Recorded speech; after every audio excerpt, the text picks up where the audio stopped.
What's up, y'all? This your girl J Renee with Prison Riot Radio. I hope that you're doing well.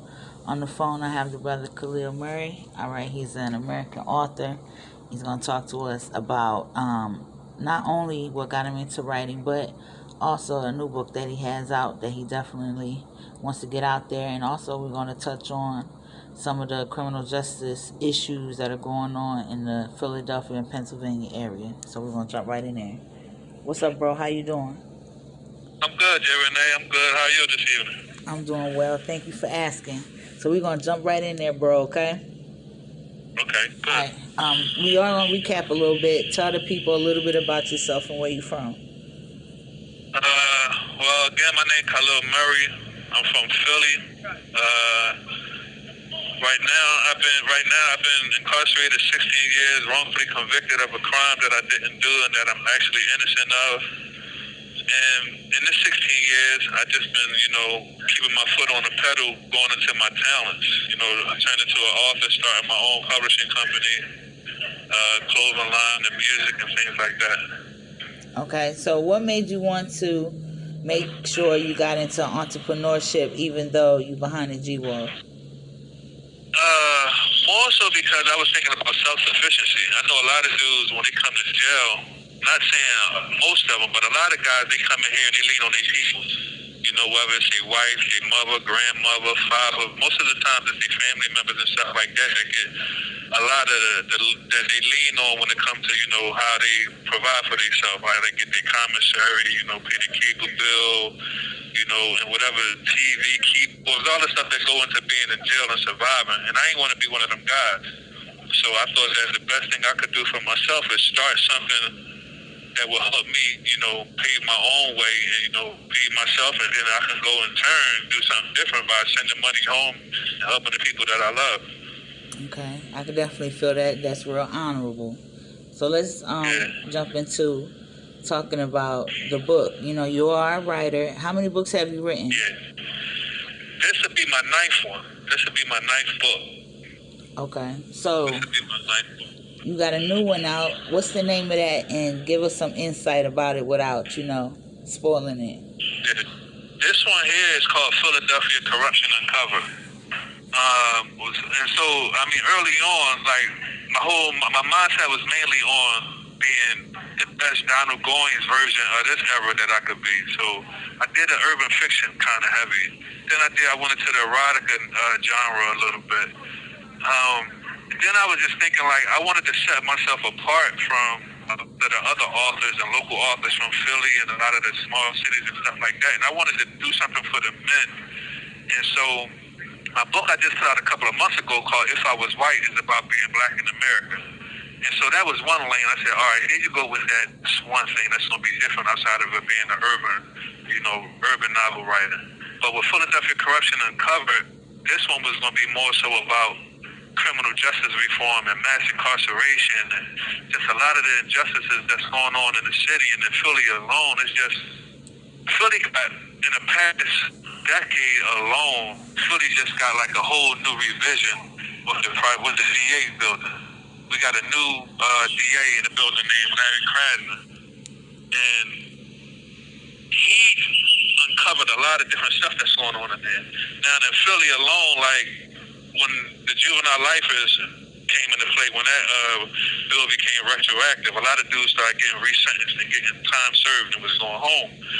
But that was, a lot of the guys in the jails was thinking like, all right, this is it, like, we in.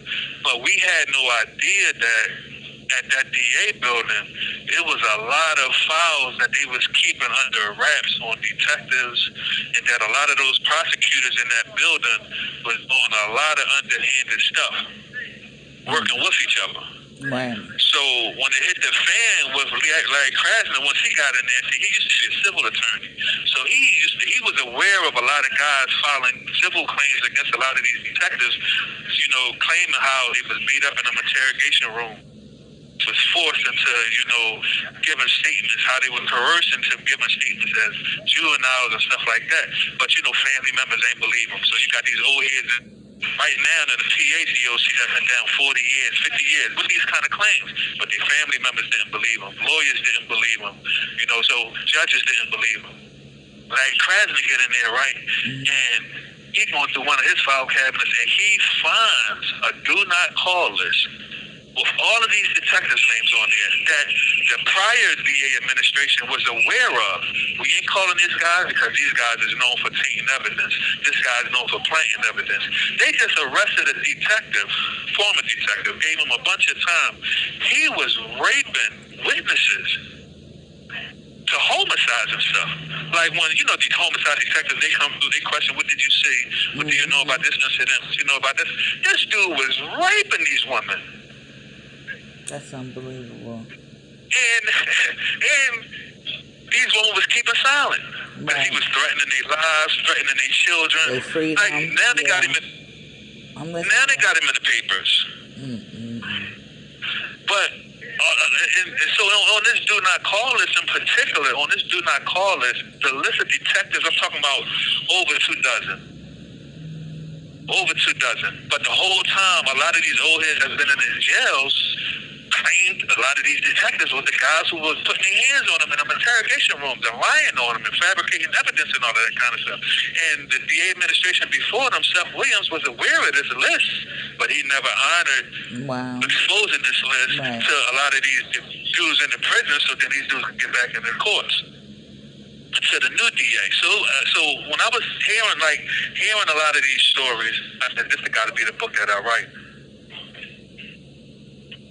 So say that the man's name again that brought it out to light. Larry Krasner. Okay. Larry Krasner. Listen, they've been trying to get Larry Krasner out of office so bad. Because, see, they keep trying to say that it's because of him that the crime done risen, and the gun violence is going on the way that it is and all that kind of stuff. They're having the same problems in San Francisco.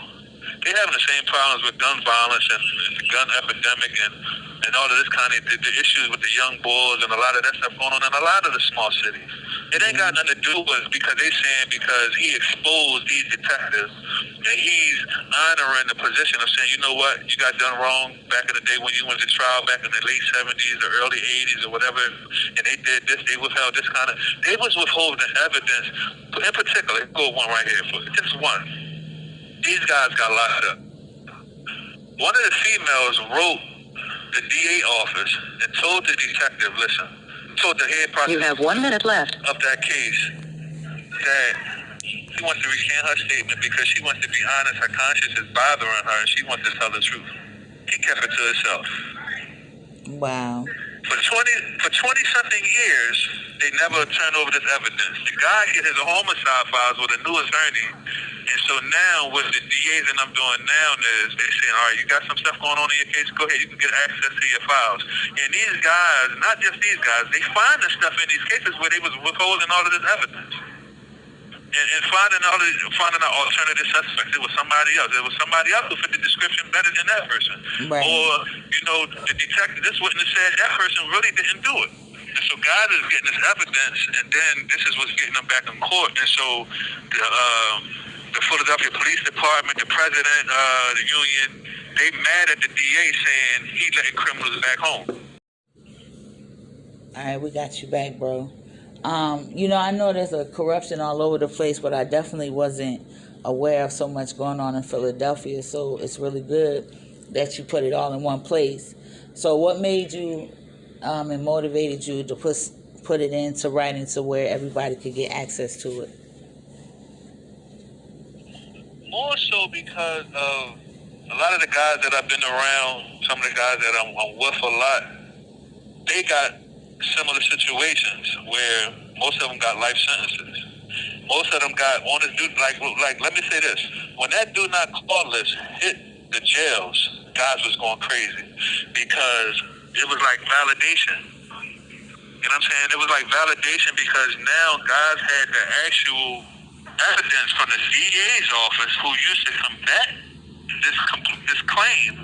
Now the DA's office done released the actual list where guys was like, look, this detective or those detectives is on my case, and they right, did this those to are me. Ones. Right. Yeah, so now that with that validation, a lot of guys ain't on Facebook. They ain't on Instagram. They don't have nothing going on like I do where they got a platform where I go live, I do podcasts and stuff like that. Like I'm in the mix. A lot of these guys, some of them been beat down.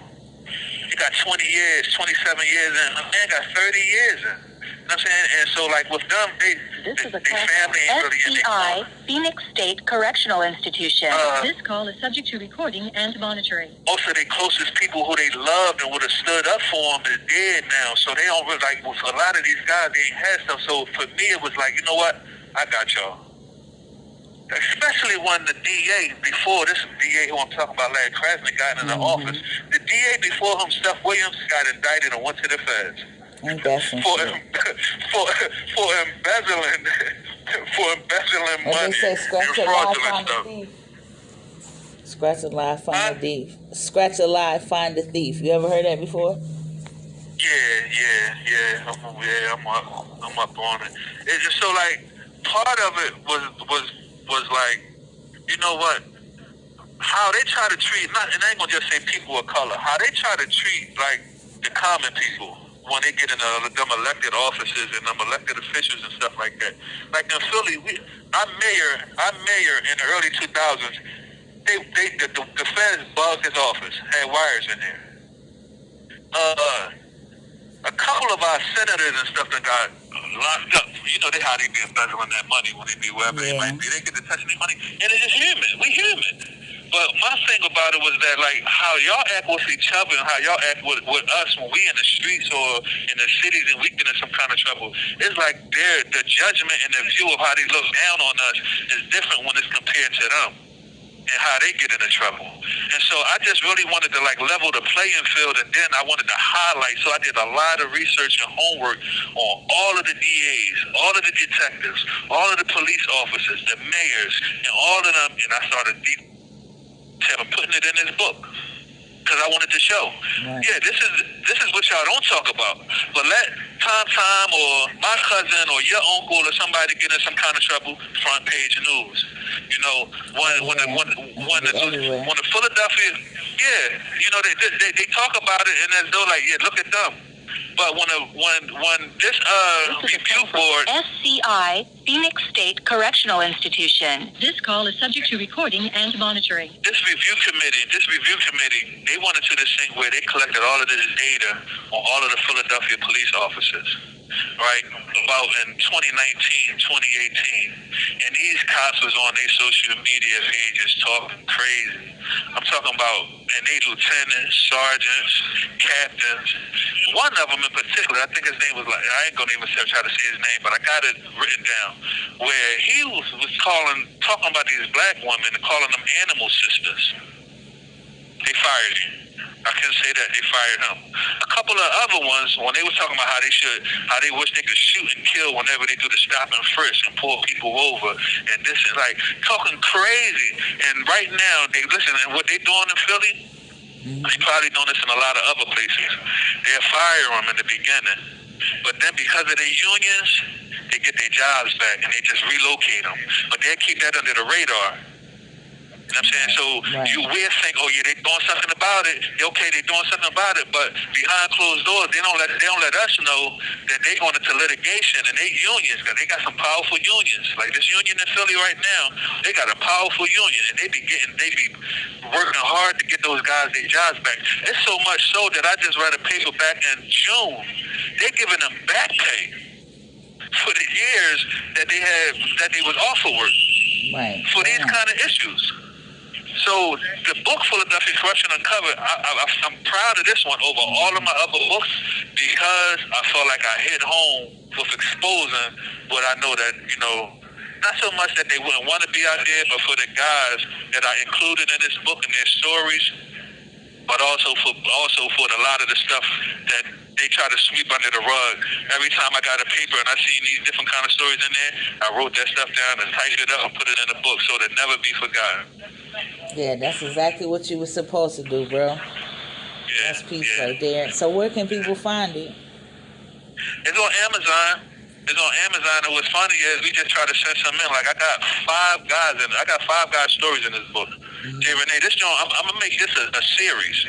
Like I ain't gonna stop doing this with corrupt, and not so much that it ain't gonna just be about Philly, because I got five guys in this book.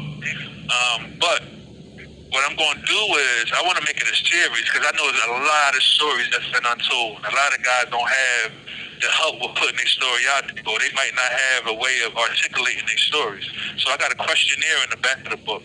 But I want to keep doing it. I want to do that in the women prisons. You know what I'm saying? I want to do it outside of Philly. Right. You know, to help people just keep getting their stories out there. But we try to get some of the guys whose stories is in this book sent in from Amazon, and now our book got to go to this process and send it, and they done sent them all back.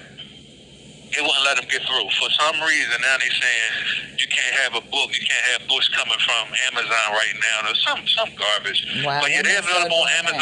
Right. That's crazy. Yeah, they're available on Amazon right now, and they're available, they can get them directly from me, my Instagram. You can try to go on Instagram at Khalil_Murray. Because see, on the cover, my wife did the cover. My wife, Aaliyah Griffin, she did the cover. Aaliyah Murray, she married, so her last name Murray. But she did the cover, and on the cover, I got the Philadelphia Police badge, and I got City Hall. So they probably see that. They be like, this dude tripping, think he going. But I feel like, yeah, let's talk about what y'all be doing. Yeah, they definitely be doing crimes. They call them white-collar crimes, but they still crimes nonetheless. Yeah. And they send them to the feds for like 6 months. Pay some restitution and go ahead and get out. It's a whole different ballgame.